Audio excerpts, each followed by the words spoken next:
And I want to be clear, there is absolutely nothing wrong with gaining weight or living in a larger body. What if I gained 200 pounds in the next year? There would be nothing alarming about that? There'd be nothing wrong with it? Hey guys, welcome back to my channel. I am Emily, aka Emmy Brooklyn Baby. Thanks for tuning in. Hit subscribe if you like this video or any of the other videos I've done. And if you don't like it, you don't need to say anything at all. Today, we're going to be discussing another anti-diet dietitian. This is part of a series that I'm doing because the anti-diet dietitians, particularly the ones that talk about intuitive eating, they're some of the most annoying accounts on the internet for me.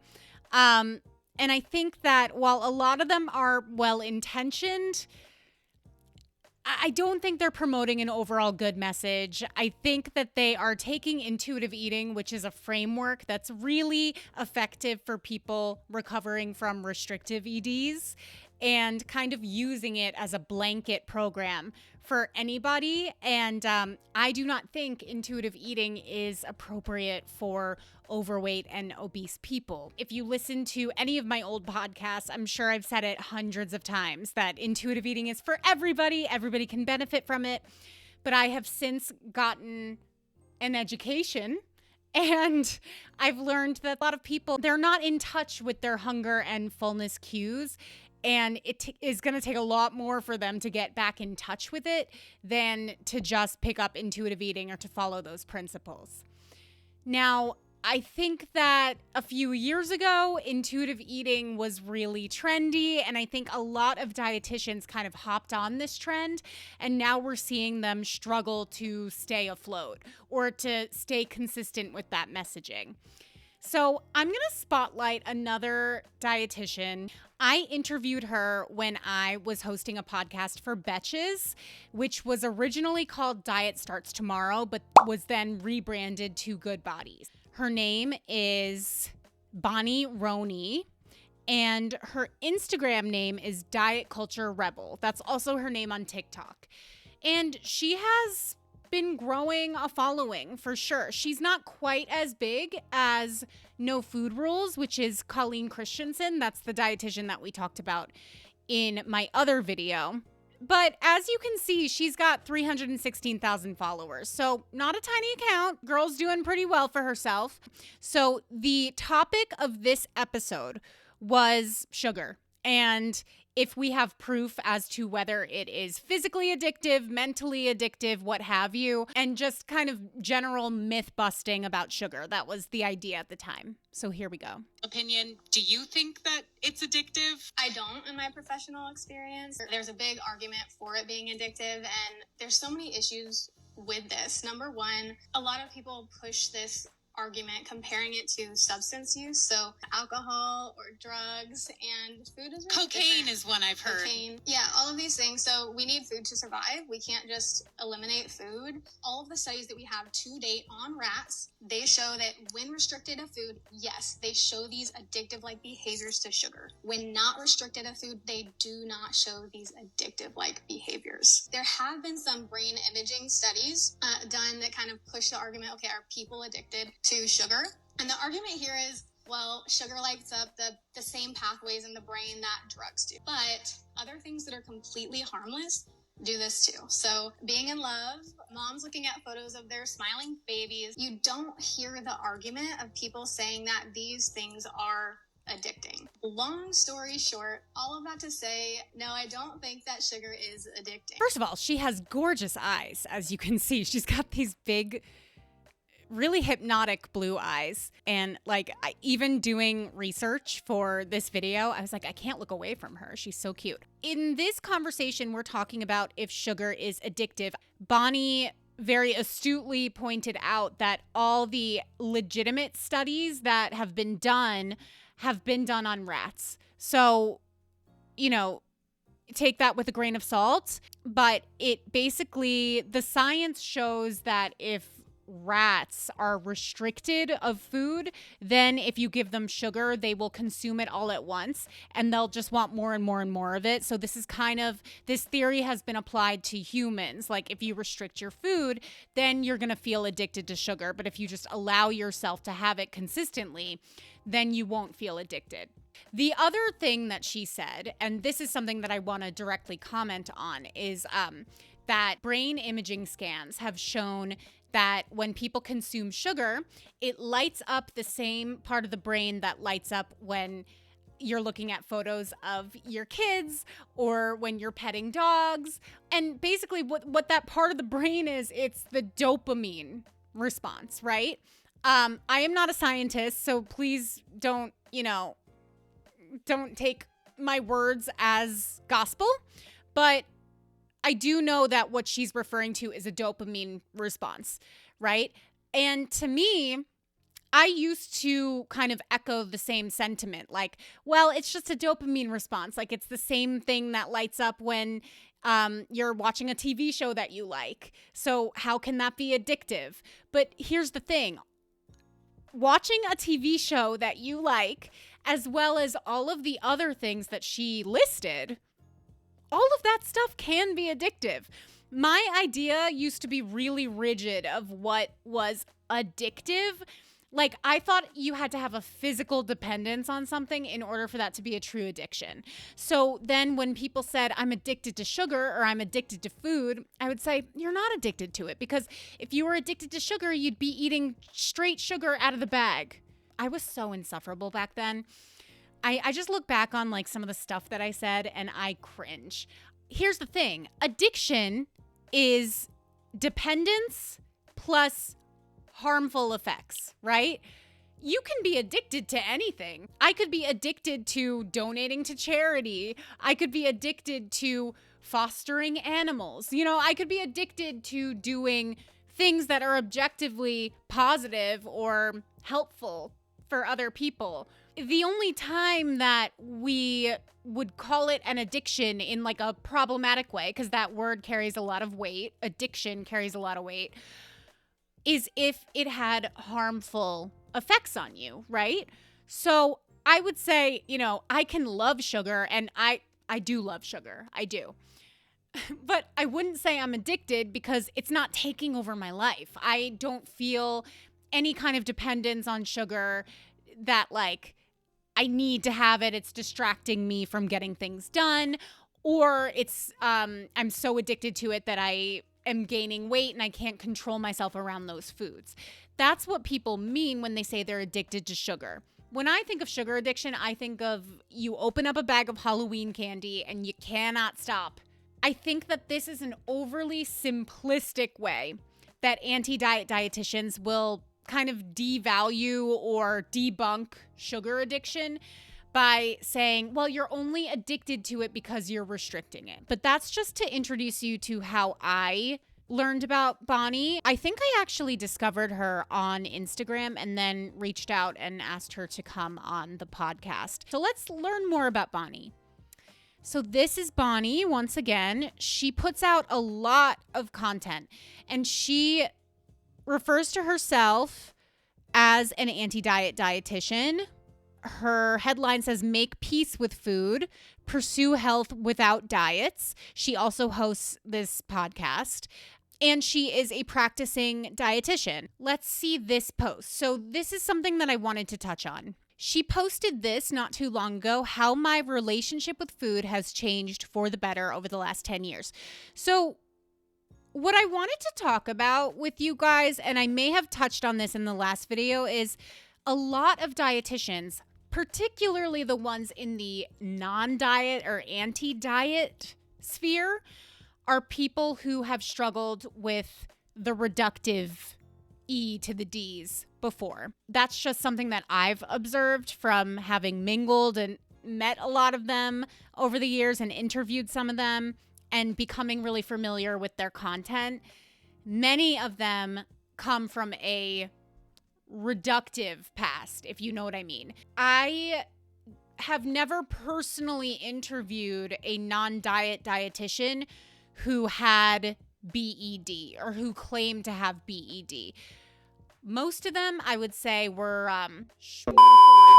or, you know, had Anna or Mia. I'm sorry that I have to use all these very juvenile terms, but YouTube is like that. This is how her relationship with food has changed. In 2015, okay, I graduated with my degree in dietetics. Around that time, I definitely had some tendencies, okay? So make note of that. I'd restrict all day if I knew I was going out drinking, which meant I'd get drunk way too fast. Safe to say that was the complete opposite of any good nutrition advice. I would agree, but I definitely knew girls like this in college. I feel like I even had a moment like this in college where, like, you know, you'd purposely try not to eat very much so that you get drunker faster. The hinge drinking culture in college is really disgusting. I mean, at least in the US, it's really disgusting. 2016, I officially became a registered dietitian. My idea of healthy was still all about calories. I'd have Greek yogurt for breakfast, a skimpy salad for lunch, and feel lightheaded by the time I got home. Yeah, I mean, that doesn't sound like very much food, but I have heard this from many dietitians that come from disorderly pasts, is they get into it because they're so obsessed with food. In the same way that a lot of people become therapists when they themselves have needed therapy in the past, you kind of like develop a personal interest because something has been helpful for you or it's been a big part of your life. And I think that's totally natural. Like, I don't think that's a negative thing at all.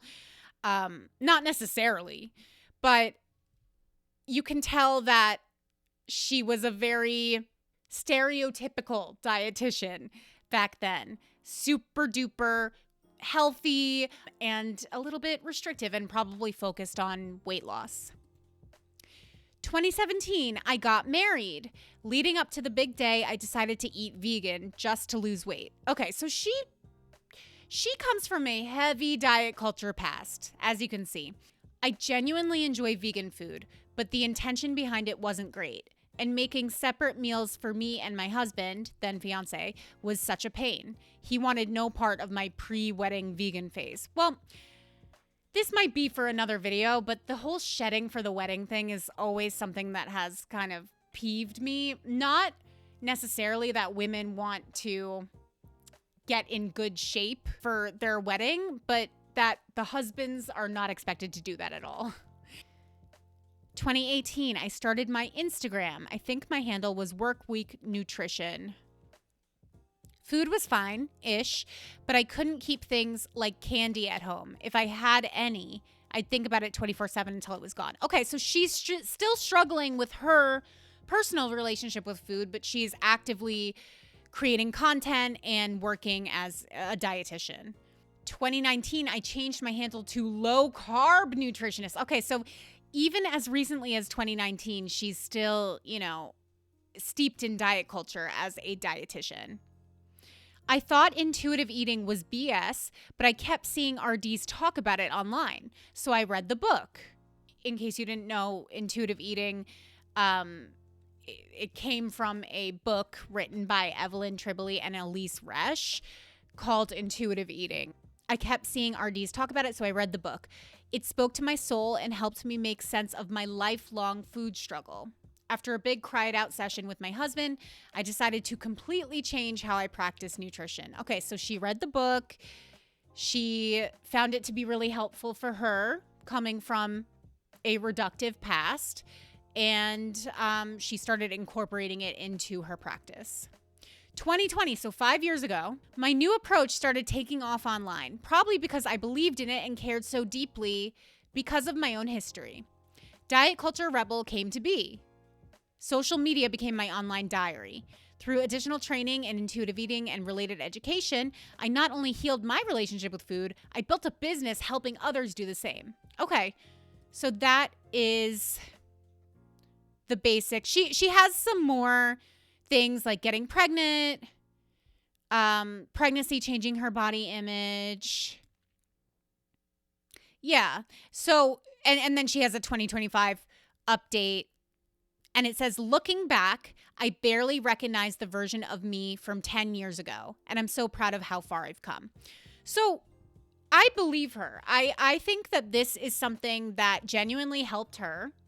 Intuitive eating, that is. I think it can be helpful for many people who have had the type of E to the D's where you don't consume enough. And that was my experience. And this was before I ever knew what fat acceptance was, before I ever knew, what body positivity looked like in the TikTok sphere, or how it came to be, or what it is today, or any of that. I read intuitive eating as well, and I started practicing it. And this was it when I was in E to the D recovery. And I found it to be incredibly helpful. And naturally, it was so radical, or it felt so radical at the time, that I was like, everybody needs to know about this. So I think a lot of the non-diet dietitians had that type of experience where they're like, oh my God, this has changed everything for me. I have to show my clients because it's going to change everything for them too. And I think that maybe it can be hard even for a dietitian to fully understand that people have completely different experiences with food. Like I said, she puts up a lot of content, and she does a lot of stitches and a lot of reactions to kind of trending videos on the internet. I think that's probably how she's grown so quickly. Let's see. If you track your calories 24/7 and you feel like you're miserable and in a bad mood, try not tracking your calories and watch how your life will change. Just watch. I could not agree more.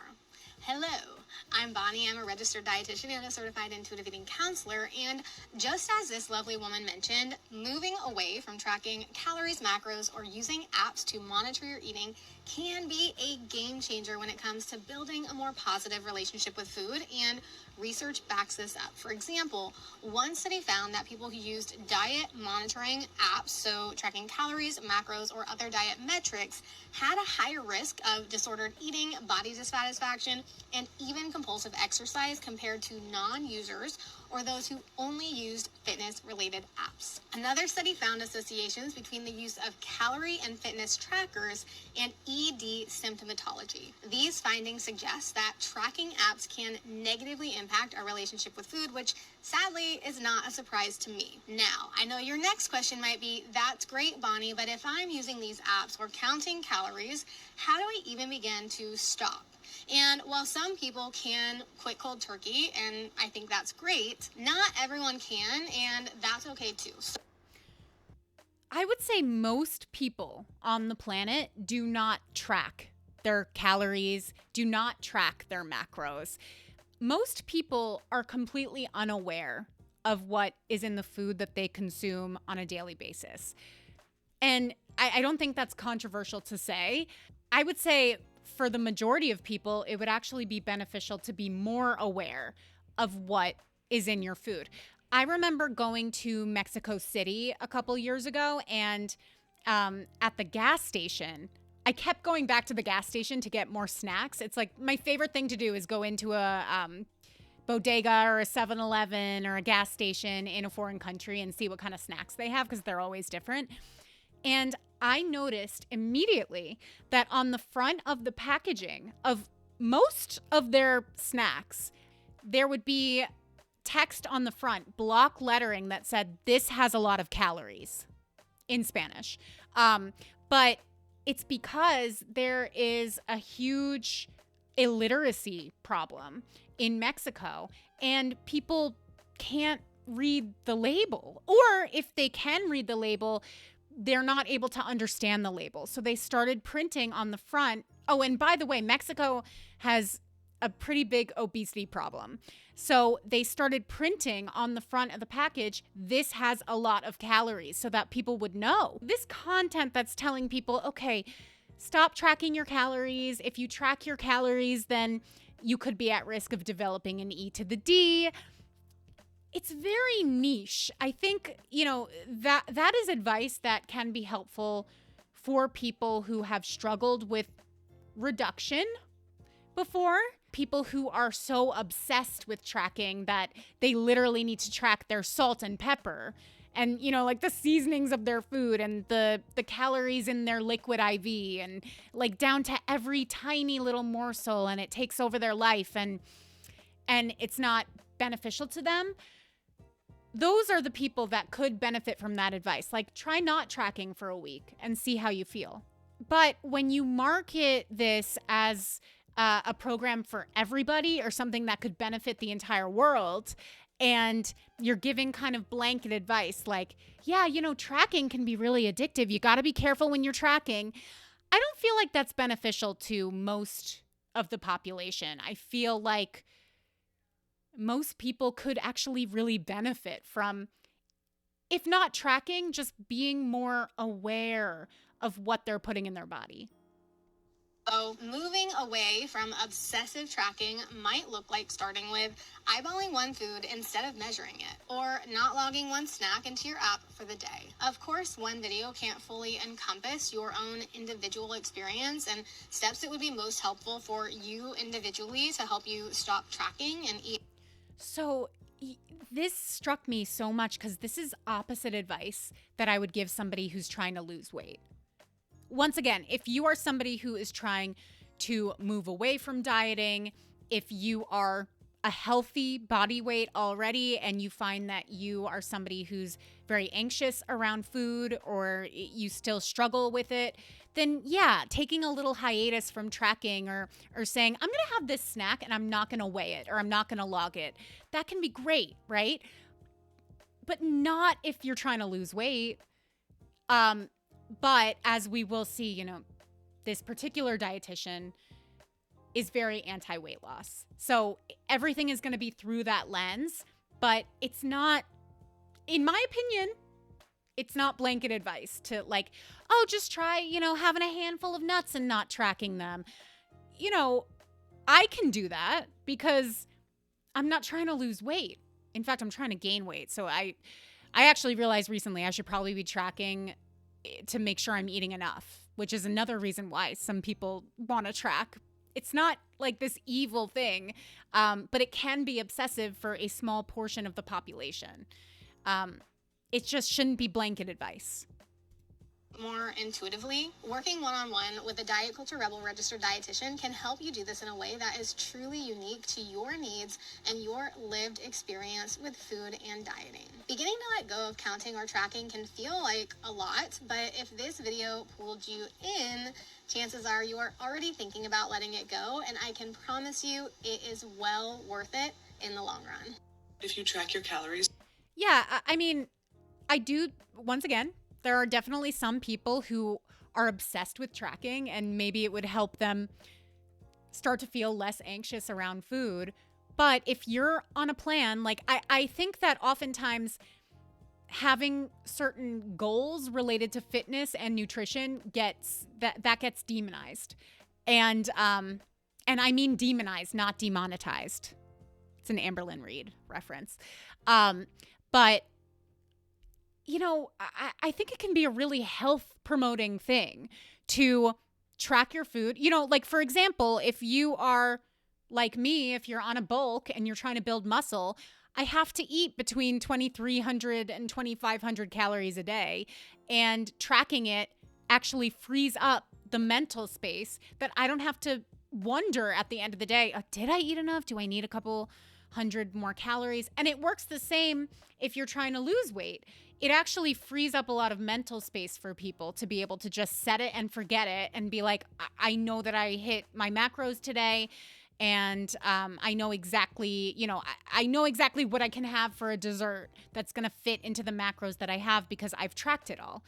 And so I don't think that's necessarily a bad thing. This is another video that is pretty typical of the type of content that she puts out. It's pumpkin season again at Dunkin', and you would expect a little bit of sugar in this large frozen pumpkin coffee, right? Like a packet or two.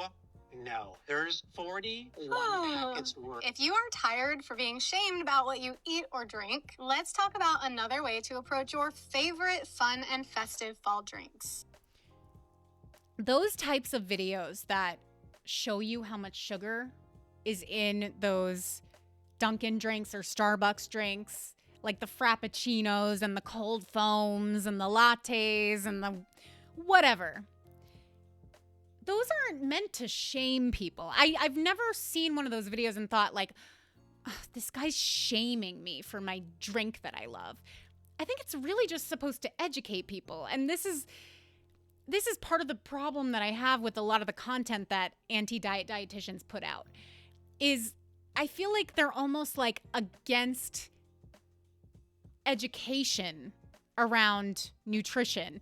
They want everybody to just feel it out, but I don't think everybody has the ability to feel it out. And a lot of people, especially in America, they're hitting up Dunkin' Donuts at 8 o'clock in the morning and they're getting a venti pumpkin chai with whipped cream. And like, that's their morning beverage. And they really do not know how much sugar is in it. They think it's just like a fun coffee drink. Like, they think it's negligible. So I actually think those videos that give you a visual representation of how much sugar it actually is can be really helpful. To generalize it as like, oh, this guy's shaming you if you like pumpkin spice lattes, I don't take it as shame. That's not what I pick up from those videos. I just think they're supposed to be educational. I'm Bonnie. I'm a registered dietitian. Over the years, I've noticed how most people already kind of know all of the calories and sugar grams in something like a pumpkin spice latte. No, they don't. See, this is the thing. She's coming from a background that is not similar to the majority of the US population. You can tell that this is, and I'm not using this in a derogatory way, okay? Because I was in a sorority as well. I don't often like to admit that, but I was in a sorority. You can tell that she's coming from like a sorority girl, ortho kind of background where she's very educated about the calories and the sugar in something like a pumpkin spice latte. So she's assuming that most of the population also knows what's in those drinks. I really don't think they do know. I don't think they know. We're kind of living in a nutrition facts overload era where we are expected to act like robots around what we eat and drink. Just plug in a calories in, calories out equation and follow external rules telling you exactly what, when, and how much to eat. But if you are watching this video, chances are that mindset maybe hasn't worked for you. Maybe it's led to more food noise, food guilt, or even feeling out of control with food. If that's the case, here's another approach to try with your favorite fall drinks. Experiment. Play around with different sizes, combos, or pairings. How does your body feel when you have a large pumpkin frozen latte on its own? What if you try a smaller size or pair it with a food that contains fat, protein, and or fiber to reduce the blood sugar spike and crash? What happens if you choose whole milk versus soy milk versus oat milk versus almond milk? What about regular syrup versus sugar-free syrup? Or maybe even just trying a plain latte without all the flavors.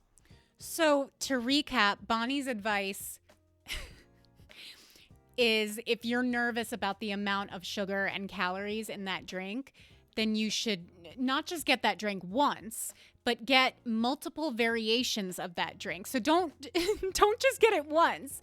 Get the regular latte and then the next day go back and get a different size. And then the day after that, go back and get the same latte with a different type of milk. And then the next day, go back and get a different kind of syrup in it. Like, this is not the advice that I would give. And I am not a dietitian, okay? I'm not an expert. There's nothing wrong with enjoying a nice seasonal drink, but you shouldn't be going back and getting it multiple times a week. I wouldn't even go for it multiple times a month. I just feel like there's way better stuff that you could be consuming. My advice would be just get a small, get no whip. Don't down it in your car in 10 seconds. Like maybe go walk around the park with it, have a little evening, have a little morning stroll with your Dunkin' and enjoy and then move on. That would be my advice. But her advice is to try the drink over and over with different variations to know what causes you discomfort and what doesn't. I'm gonna say something, and I could be completely off base. I think most people probably don't feel awesome after they drink something like that. Like, I think if you're really listening to your body, it's never gonna feel optimal to be drinking those types of super sugary, syrupy coffee drinks. Like, they're just not health promoting in general. So that's not to say you can never eat them, but I really don't know what she's going on about like, try all these different types of pumpkin spice lattes until you figure out what works for you. Like, I think what works for most people is not drinking that, or like having it once in a while, you know? But that's not the advice she's giving. Or if you're like me, a matcha latte. There is absolutely no right or wrong here. One person might prefer a sugar-free latte while another person feels better with the real deal. Nobody prefers a sugar-free latte. Don't send me hate if you're diabetic. Get your sugar-free stuff if you can't have the sugar. I'm just saying, taste-wise, like nobody really prefers that, right? The sugar-free syrups. Like, I like diet soda. Diet soda tastes the same to me as regular soda, but those sugar-free syrups at Starbucks are so nasty. It might even change for you depending on what else you are pairing or eating your fun, festive fall drink with. What I do know is this: shame does not motivate lasting change with food. But tuning into how different foods and drinks actually make you feel, that's powerful. I agree that shame isn't very helpful, but I think information is. I think education is. And I think everybody would be better off if they knew what was actually in these fun, colorful drinks that we're consuming on a daily basis. Because when you start to notice what leaves you feeling pleasant, that begins to motivate your food and drink choices. And often I see those choices naturally include more nutrient-dense foods and drinks. Not all the time, but a lot of the times. I really, truly believe that if somebody was not raised with access to nutritious whole foods, if somebody was raised on ultra processed food and that's what they're used to eating, their taste buds have been so hijacked that they're not gonna naturally crave nutrient dense whole foods. It's just not gonna happen. It can happen for some people, but a lot of people, I'm telling you, like, we are so screwed. We're so screwed as a society. Like, our taste buds have been hijacked on purpose. And the fast food industry, they're scientifically creating foods that are hyper palatable, that'll keep us coming back for more. And I don't think it's something that you can intuit your way out of. So instead of guilt, try curiosity. Instead of rules, try paying attention to how your body responds. This takes time, but it's worth it and it's sustainable. I don't know that it is sustainable. Okay, this is another response video that she did to somebody else's TikTok. And the TikTok says, me 0.5 seconds after saying, I'll only take a tiny bit. And it's a chocolate bar. I think that's copyrighted, so I'm gonna mute that. Okay, she ate the whole chocolate bar. If you've ever felt this way, listen up, because I'm going to share a few things for you to think about. Hi, I'm Bonnie. I'm a registered dietitian and certified intuitive eating counselor. So many of our clients come to us feeling out of control around food, just like what we saw in this video. And when that happens, who do you think they blame? Most of the time, they blame themselves. They think, I just don't have enough willpower, or I should be able to control myself around this food. But I'm here to tell you, this isn't a you problem. Where the problem often lies is with diets and diet culture. Now, I don't know anything about the person who made this video, but in my years of doing this work, I've seen one common denominator in this kind of struggle, and that is restriction. Maybe telling yourself you'll have just one bite, one serving, a little bit, and then be done.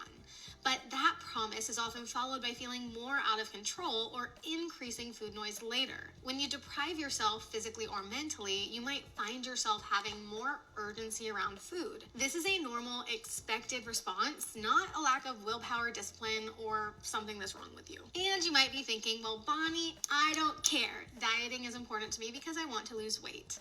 And I want you to know I hold so much space for anyone who feels this way, and I really value body autonomy. But let me show you what the research shows us about diet. Just a side note, why is it that whenever somebody says they value bodily autonomy, there's always a but?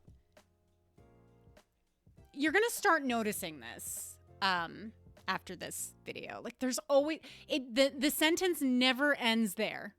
It's always I think bodily autonomy is great, but you're dead wrong. Like there's always a caveat. Dieting and its long-term impacts. Time and time again, studies show that dieting doesn't lead to long-term weight loss for most people. An NIH review from 1992 found that 90 to 95% of dieters regain the weight they lost, with most regaining it within 1 to 5 years. I don't care about this study from 1992. These are cherry-picked studies. I have looked into these, by the way, and I wasn't able to read the entire studies. I was able to read the abstracts and the results. All these studies are based on, they're all self-reported, first of all. Self-reported, fairly small sample size.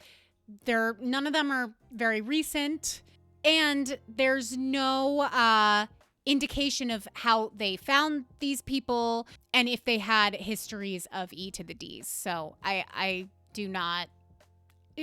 take these studies that she's referencing with a giant grain of salt. And a 2015 study of over 278,000 people found that 95 and 98% of dieters regained all of their lost weight. Newer research like this shows that dieters are at a higher risk of long-term weight gain compared to non-dieters. And I want to be clear, there is absolutely nothing wrong with gaining weight or living in a larger body. That's not true.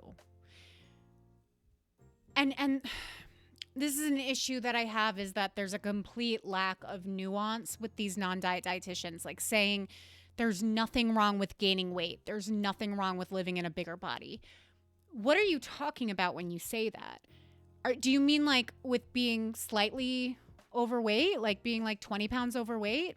Yeah, I think that's generally okay if you are pursuing health promoting behaviors and keeping up with your health in every other regard, and you're like a little bit chubby. Yeah, that's okay. Or what? Oh, over the holidays you gain 5 pounds. That's okay. Yeah, it's not the end of the world. But does that same logic extend to somebody who's 500 pounds? 550? 600? Like, I don't think it's wise to make these blanket statements like there's nothing wrong with gaining weight. Well, how much weight? What if I gained 200 pounds in the next year? There would be nothing alarming about that? There'd be nothing wrong with it? Like, that should discredit this entire video. Period. If you've been here for a while, you know how important I believe it is to challenge anti-fat bias in our society, but I also believe it's important to talk about how dieting doesn't produce its intended outcome in the long term for most people. Following normal eating patterns like honoring hunger and fullness and eating a variety of foods to meet your needs supports your body in maintaining its genetic set point weight and helps you break free from those chaotic all or nothing patterns with food. So I don't believe in genetic set point weight. I used to believe in it, but then my weight kept changing depending on how much I moved my body and how much I was eating. So, you know, like I think there was a time that I was like, oh yeah, I think my set point is about 150. And then over the next few years, I started losing weight. I'm like, okay, I think it's actually 140. And usually when people talk about set point weight, they say like it's a 5 to 10 pound range. It's just baloney is what it is, because if you exercised regularly, but that was just like a morning walk and you ate an average of, I don't know, 1,800 calories a day, and let's say your weight was 150, but then you started training for a marathon, you're moving a lot more, you start losing weight, now you're 120, is that your set point? Or is your set point only your set point when you're not training for a marathon? Or does it become your set point if then you become a habitual marathon runner? Like, they don't explain that part of set point. Like, they kind of talk about it as if it's just your genetics that dictate your set point. But most people I know, you know, their weight has changed over the years depending on what they were going through in their life and the habits that they implemented. So I just think set point is kind of malarkey. So if you've ever felt out of control with food, like what we saw in the video, please know you are not the problem. Diet culture is. Yeah, I would say, similarly to what I said before, some people binge because they're restricting, and some people binge not because they're restricting, but because they're trying to meet emotional needs that they don't know how else to meet. And sometimes it's a combo of the two, but I don't like it when it gets reduced to like, well, if you're binge-ing, then you're also reducing, because that's not always true. There are plenty of people who binge who do not reduce their food at all. Okay, now we have a skit. This is where it gets fun. I have so much to say about this one. Okay, so this person off camera says, "Wow, are you seriously going to eat all of that?" I could see somebody maybe saying this to her just because she's so petite. I could see somebody saying it in the way of like, "Oh wow, that's a massive salad. Are you really gonna, like, do you have space for that?" In kind of like that annoying boomer way that people say that, but not in a shaming way. Like, nobody's ever said to her that she shouldn't eat her whole meal. I really don't think, unless she's hanging out with super toxic family members. But I think if somebody were to say that to her, they would just be commenting on the size of the salad. And I think that comment would be pretty benign. Going to eat all of that? I genuinely have no idea. I'm going to check in with my body throughout eating and decide then. Maybe I eat. So that being said, I like the sentiment, like, and I agree. This is something that I'm working on actually, is leaving some bites of food on my plate. That has always been somewhat painful in a way. I feel like that might sound dramatic, but if you've had an E to the D, you might understand. Like, seeing just a few bites left, like not enough to save, but enough that I feel like it's wasting it, that is a specific type of pain. It's like a jolt. So that's something I'm trying to get over. And I do think that's something that a lot of people struggle with, like being in the clean plate club, and that like they think they need to finish all their food. They have this drive to finish all their food. So I support this one. I think this one's pretty harmless. The whole thing, maybe I save some. Only time will tell. Way to make us all feel bad by ordering the healthy lunch. Right, and I am totally a better person than you for eating this. Hey, I am totally kidding. Side note, I think it's so funny when people can't commit to their sarcasm. Like when somebody says something sarcastic and they're like, "No, I'm just kidding." And they don't even give you time to like digest whether it was sarcasm or not. Listen, she's not a comedian, but yeah, it's true. Food has no morality, but there are still objectively healthy foods and unhealthy foods.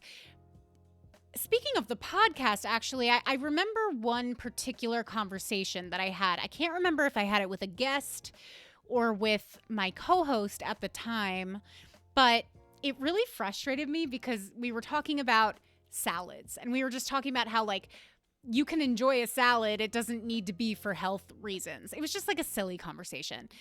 And somebody said, like, something to the effect of, "Yeah, and it's fine to put fried chicken on your salad. That doesn't make it unhealthy." And I said something like, "Yeah, I mean, fried food is objectively not healthy, but it doesn't, every single thing in the salad doesn't need to be healthy all the time." So I was kind of like echoing that sentiment. And then whoever said it shot back with like, "Yeah, but you know, if frying the chicken is going to make you eat more chicken and eat more protein, then it is healthy." And I really don't subscribe to that. Like, I don't like this whole conversation. Like, well, what is healthy? And, you know, if putting panko breadcrumbs on my chicken and then frying it in grease is going to make me eat it, then that actually is healthy for me. No, like I think it's perfectly fine to be like fried food, not healthy. But also we don't need to be healthy 100% of the time. Like I think those two messages can coexist without us calling fried chicken healthy.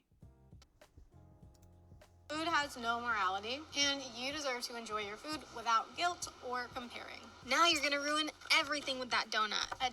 Okay, once again, I don't think anyone's ever said to her that she's gonna ruin her whole meal with a donut. Like, has anyone ever told her that she shouldn't have dessert after her meal? I don't think that's happened. But if she's using this like to give people advice on what to say if somebody says that, I think sometimes when somebody says that, they're genuinely trying to help you. I wouldn't say that to somebody. I'm not saying that like it's the best thing to say to someone, but I think generally if somebody says that, their intentions aren't to make you feel shame, which is the way that it's kind of being framed here. It doesn't ruin anything. I actually eat sweets with my meals pretty often. It keeps me satisfied, prevents that Last Supper feeling, and it simply makes my meals and eating way more enjoyable. I mean, yeah, it's going to make your meal more enjoyable to have a sweet treat after, but it's also going to add a lot of calories. So if you are counting your calories, could that ruin your meal? Ruin, by that definition, it could put you above your calorie deficit, which would theoretically ruin it for the day. So, is ruin kind of a dramatic word? Yeah, but it's not completely off base. That was so good. I'm going to save the rest of this for later. See, that's why you're thin. Actually, my size is mostly genetics. I do try and eat in response to hunger and fullness cues, my preferences, and how I know certain foods and amounts of foods make me feel. Her size is not because of genetics. That's an insane thing to say. Respectfully, like that's a wild thing to say. I would say if you are able to eat 3/4 of a donut and then put 1/4 of the donut away for later, that could very well be part of the reason why you are thin. I don't think that's a crazy thing to say. When you look at families and you see that they're all big or they're all thin, my personal belief is that it's really not because of genetics most of the time. It's more because of the culture around food that you grew up with. So if you see healthy habits, like if you see somebody putting, not finishing everything on their plate and saving the rest for later and not having an issue doing that, or if you were never told that you had to clean your plate before you were able to get up from the table, you are more likely to have a healthier relationship with food as an adult. And yes, that could contribute to why you're thin, but that's not genetic. That's learned behavior. I would say if she is so insistent that her size and her weight is because of genetics, prove it. Like, take a year, eat 4,000 calories a day, and see if you gain weight. And if you don't gain any weight, then I'm wrong. And it is because of genetics. But if you do, then it's probably more likely what I think it is, which is your habits and your attitude around food. That was so good. I need to go throw this away. How do you eat like that and stay so tiny? Again, mostly genetics. No, it's not. This is pissing me off. Let's move on to the next video. Whenever they say it's genetics, it's not. It's not genetics. Let me tell you guys something. I'm going to clue you in on something about my past. And I said this in an earlier video, but I was a fat kid. I would say in my entire extended family, there's maybe 2 people that are or have been overweight. Like, there aren't a lot of overweight people in my family. Most people are thin or athletic or just like a healthy weight. Just healthy range. But I was fat. Was that because of genetics? Were there some genetics that were buried deep down that made me fat? No. I was fat because I had terrible eating habits. And it wasn't entirely my fault. I'm not saying it was entirely my fault. I'm not going to get into it, but I think, some difficult stuff happened in my childhood that I turned to food for comfort. But once again, not genetic. Learned behavior. And, a learned coping mechanism to deal with difficult emotions. But that's not genetic. I wanted to leave you guys with this. When you see a dietitian online who's anti-diet, who's pro-intuitive eating, who posts videos eating ice cream and donuts and waffles and pancakes and kind of like all these fun foods and telling you there's nothing wrong with eating them and eating them to your heart's content, I want to challenge you to observe the difference between what they're telling you is okay to eat and how they actually eat. And most of the time, you will see that there's a huge difference. So this is Bonnie's grocery haul. Got my grocery delivery.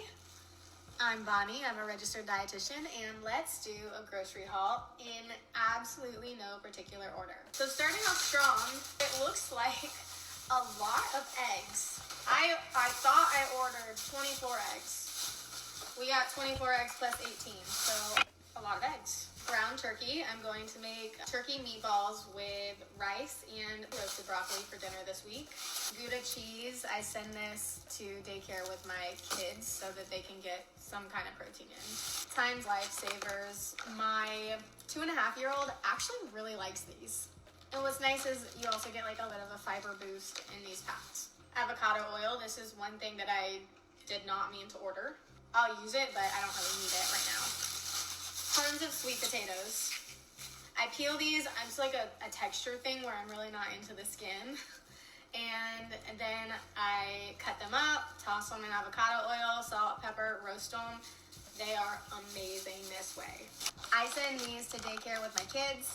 I see it as a way to bump up a little bit of gentle nutrition in a really tasty way that they enjoy, because my husband and I also enjoy to snack here.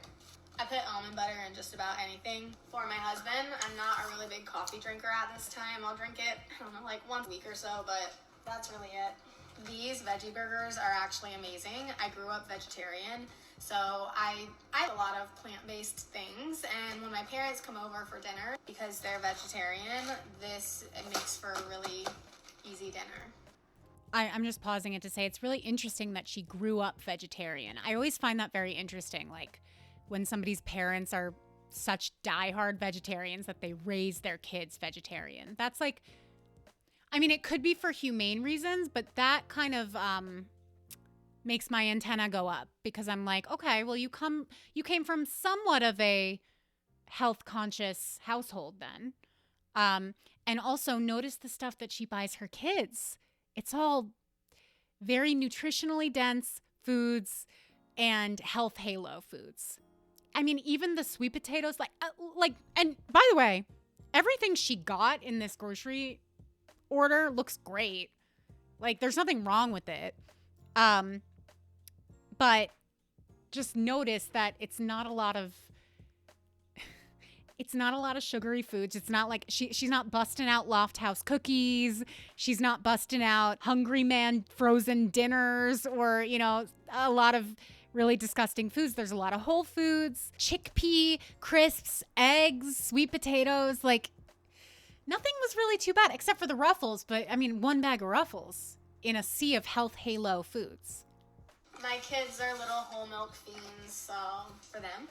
You guys know I'm a smoothie lover, so I've been doing almond milk lately, and I like it because it's way creamier than regular almond milk, and you get extra fiber in it. So regular almond milk, like the brands, the popular ones, typically don't have fiber, or at least much fiber, but the almond milk, you get a little bit of fiber in every cup. So it's an easy way to bump up your fiber. And I feel You know what's interesting? A really good way to tell if there's more fiber in a certain almond milk rather than another is to read the label.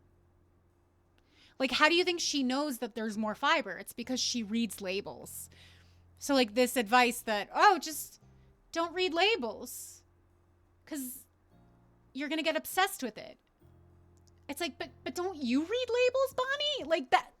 A lot of, and that's like what kind of drives me nuts. A lot of the dietitians, you can tell that they don't take their own advice. Or if they do, they're taking it through a certain lens and kind of molding it into being a healthier, like they're not just saying, what do I feel like today? I feel like going through the drive-thru. I don't think so. I think if she wanted a burger, she'd be more likely to make her own burger than to go through the McDonald's drive-thru to get a burger. Feel better when I eat and consume more fiber, so that's that. Toddler snacks. This is my favorite quinoa because you don't have to pre-rinse it. I'm gonna make something for my kids with that.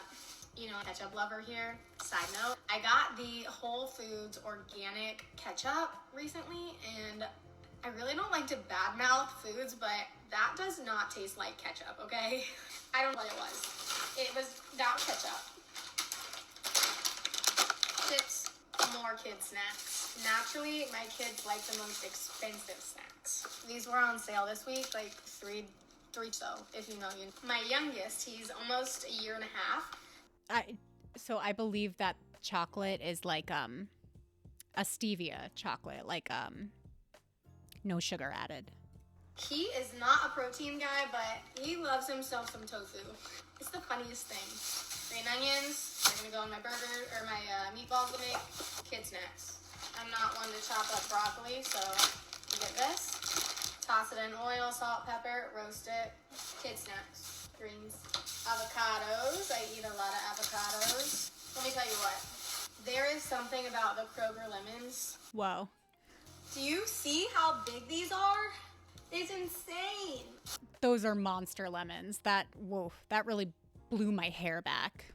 I don't know. Normal sized limes. Last but certainly not least, for all my haters, I just got... Okay, so as you can see, lots of fresh foods, whole foods, unprocessed.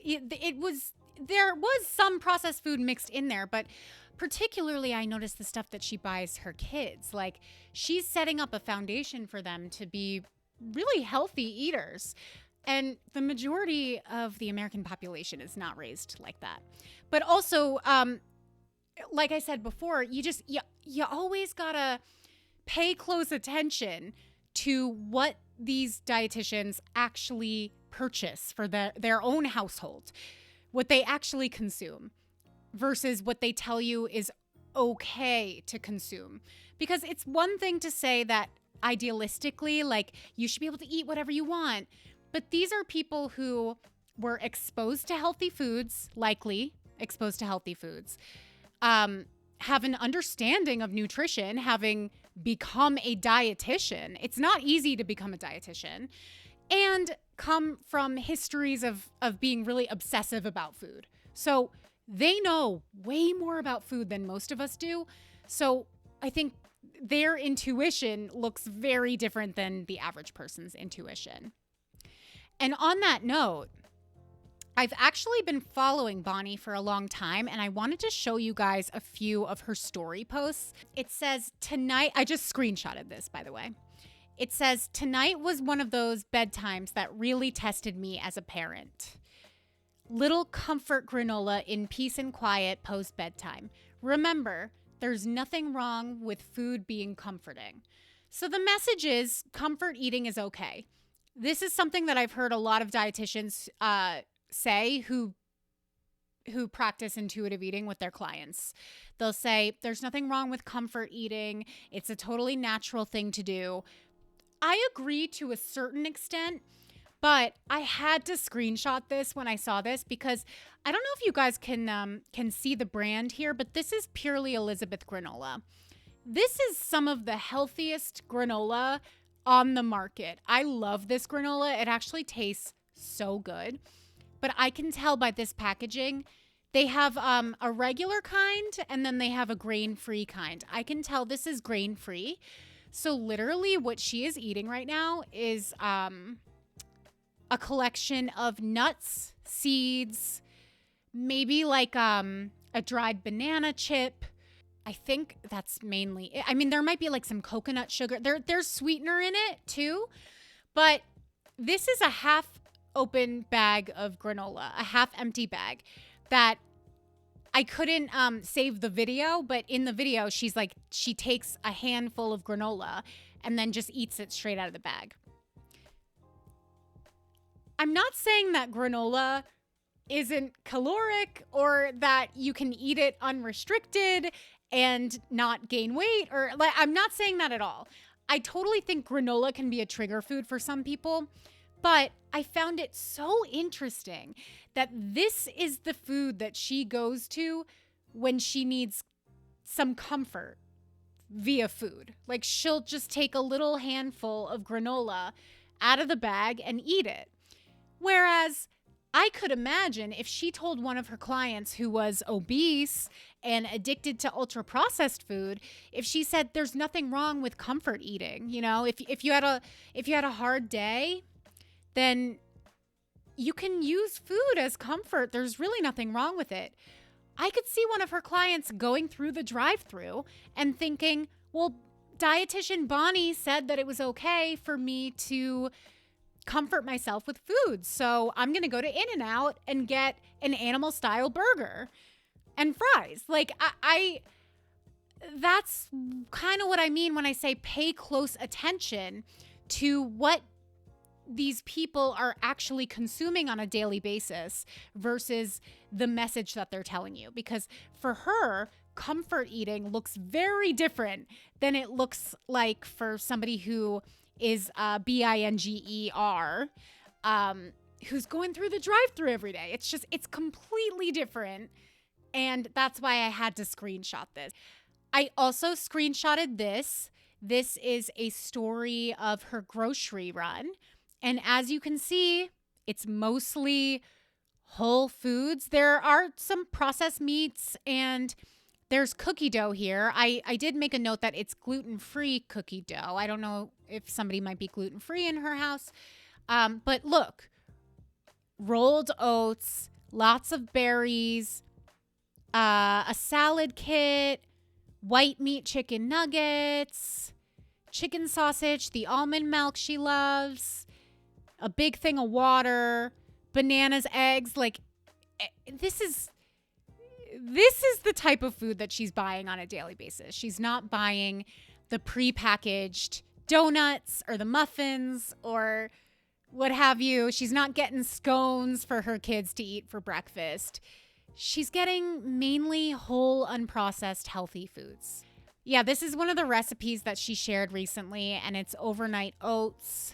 I just wanted to reiterate that this is not somebody who is just flying by the seat of her pants and eating Cold Stone.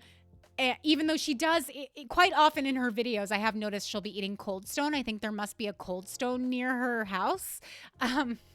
But this is not somebody who's habitually eating all of that stuff. I think she's eating it for the skit, and she's eating it in the video to prove a point that you can eat whatever you want.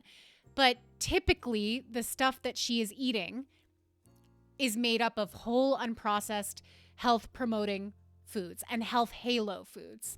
And that's just something I've noticed. So once again, guys, you always got to pay attention, not to the messages that these dietitians are putting out, but to how they're actually behaving, because I found that they're not actually giving a lot of practical advice.